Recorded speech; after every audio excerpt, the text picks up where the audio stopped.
Welcome back to the Tailgate Tours. My name is Jeff Pangle, Technical Seed Agronomist for Winfield United in the Delta region, bringing you the next 10 days version of our virtual training. Today we're back in Louisiana talking about pollination. How did our corn pollinate well, and how to check the pollination of our corn as we move along.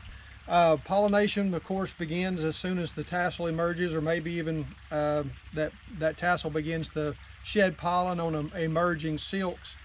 And so when the shuck, the silks begin to emerge from the shuck, we call that R1. And then the pollen begins to fall.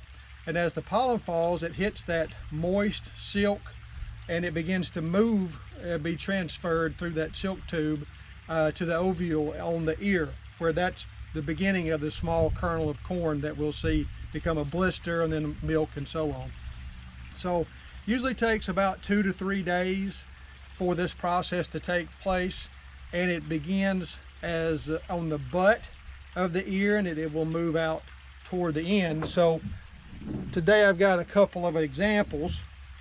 This was a plant that was purple silk basically, and you can see these silks that are still attached are still pollinating silks, and the silks that have released are silks that have fertilized those ovules and are beginning to make blister kernels.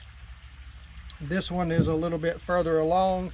You can see just a few silks down toward the tip are still have finished pollinating, and as they finish pollinating, of course, the silks begin to turn brown.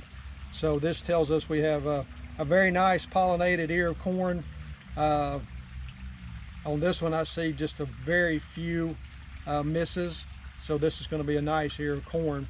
The key in this process is going to be like these guys are doing here today. This field I'm in today, the corn is being irrigated, so a corn plant that's staying free of moisture stress is going to pollinate properly. Sometimes even if it gets a little hot, it's still going to pollinate well, because the plant is going to act like an air conditioner, and through evapotranspiration it's going to move water through the plant, and then that moisture can be utilized to keep those silks moist and viable. One of the questions that we get sometimes is, this is a fur irrigated field that we're at today, but sometimes with pivot irrigation, is should I water my corn during pollination? And the question is, am I gonna mess up the pollen, or am I gonna lose pollen, or am I gonna wash pollen away?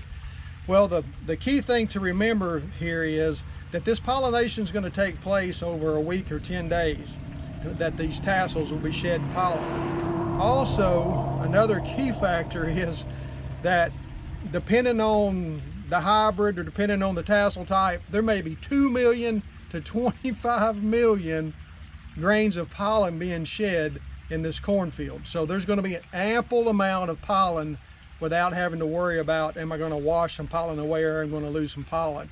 The key thing to remember, particularly if you're in the irrigated corn situation, is keep your corn moist, keep the silks viable, and you'll have terrific pollination with your corn crop.